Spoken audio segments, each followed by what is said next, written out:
Hi everyone, I'm Nicholas and welcome back to more quarantine content. So in today's video, I'll be talking about why I've decided to switch over to the MacBook Pro, and in my previous video, I've talked about why I've decided to let go of the Surface laptop.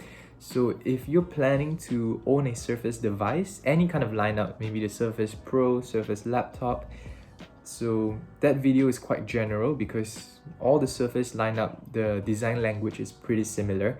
So if you decide to own one in the future, be sure to check out that video so that you know what's in store for you. So the link will be in the description box below. Okay, so on to today's video. If you know me, in the past I've always made with titles like the budget MacBook or like the best alternative to the MacBook. Well, ladies and gentlemen, here we have the actual MacBook Pro. So I only have this for like 3 or 4 days so far right now, and I actually quite enjoy it. So it's not the latest and greatest. This is the 2018 model, i5, 8 gigs of RAM and 512 gigs of storage. For me, I've always known that the Mac is an exceptional product. People have there's a lot of reviews out there saying that how great the product is, but for me it always comes down to price, because in the Windows market, for a similar spec to what I have right now, the i5 8th gen, there's always a cheaper option in the Windows market. So that's what I always head towards. But recently, in mid last year I think, around there, I switched over to the iPhone. I was supposed to get the XS. It was a great deal, but then it turned out so horribly. It was a whole scam. So if you guys would like a video on that, do let me know. I think it'll be a very good one because I can give like several advice on what to take note of if you do plan to purchase gadgets or like anything online. So yeah, you gotta be careful of that. So since then, I've purchased the iPhone 11 instead. So after using that for a couple of months, and I thought like, okay, so it's time for the MacBook Pro. So not just that, I've also have the AirPods 2 over here. So these are my primary earphones currently, and I really like them. I just like how everything just syncs up so perfectly and seamlessly together. So with these 3 items that I have at hand, I kind of understand why people would pay such a large amount for the Mac. So definitely not just the build quality of it. I mean, it feels very premium, very nice. But mostly what you're paying for is the ecosystem. So I think let's just talk about the first one that I really enjoy. It's like right now, as you can see, that I'm recording a video, but to have this transferred over to the MacBook, I can just AirDrop immediately. So that is a very convenient feature. No cables are involved, and the transferring speed is very fast as well. Speaking of AirDrop, another thing would be photo sharing. So for some reason, people around me, they are all using iPhones. So whenever, like maybe after a photo is taken, then they'll be like, okay, so open up AirDrop so we can share these photos to you guys.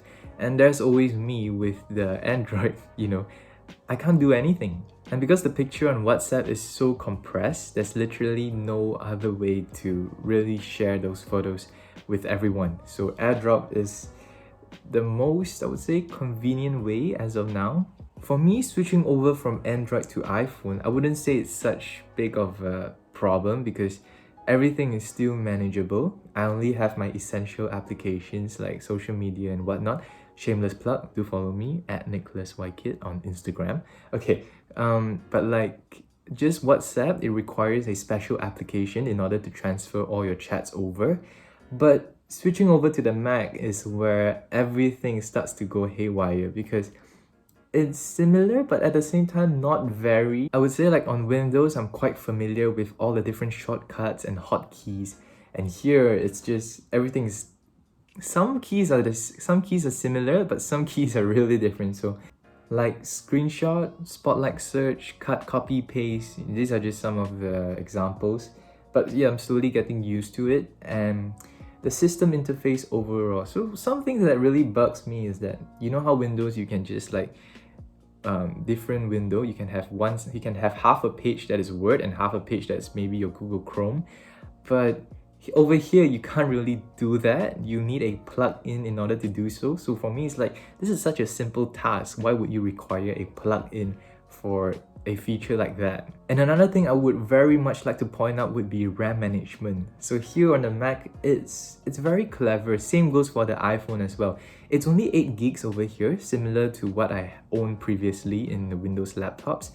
But every time on Windows, when I try to open up Skype at the same time with several Chrome tabs open up, you know how Chrome is it requires a lot of RAM to run. And so for me, every time when Skype is running, it would instantly crash in about 5 to 10 minutes because it's insufficient RAM, I suppose.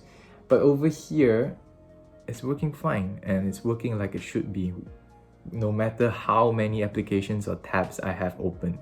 It's the little things that makes the MacBook so great, you know, like software. It's very stable and you will hardly come across anything that comes crashing. So another example of how they sync so well is that something that I've been very fascinated about. So if you do receive a call on your iPhone, it will show up on your Mac. That is really, really cool. So because for me, sometimes my phone may not be with me while I'm working on the laptop. So I can still get notifications, still get updated on whether if anyone is calling, and you would never miss out on anything. So another thing quite exclusively would be FaceTime and iMessage. So these are very, very good services, especially FaceTime. For me, the audio and the video quality, it's much clearer if you're comparing to something like Skype. And as for iMessage, it syncs up to your iPhone as well, so you can message whoever that owns an Apple product. So next up would be Touch Bar, and I personally find this very useful. I know in a lot of reviews they say that it may not be a necessity that you require the Touch Bar, but I personally think that it's a very useful and a very innovative approach. So let's say if I'm in Google Chrome, there would be a URL search bar over there which I can easily access to enter into a new site. Or in Microsoft Word, it would suggest maybe if you would like this paragraph to be in bullet point, if you would like to change the color of the text, highlight and everything.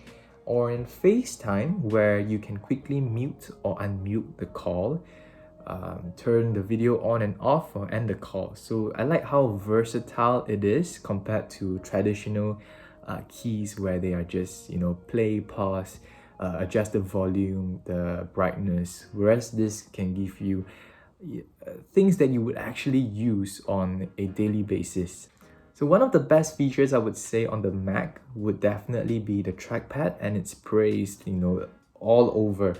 So indeed, they're right, it's big enough and the gestures, everything is smooth and it's just easy to use.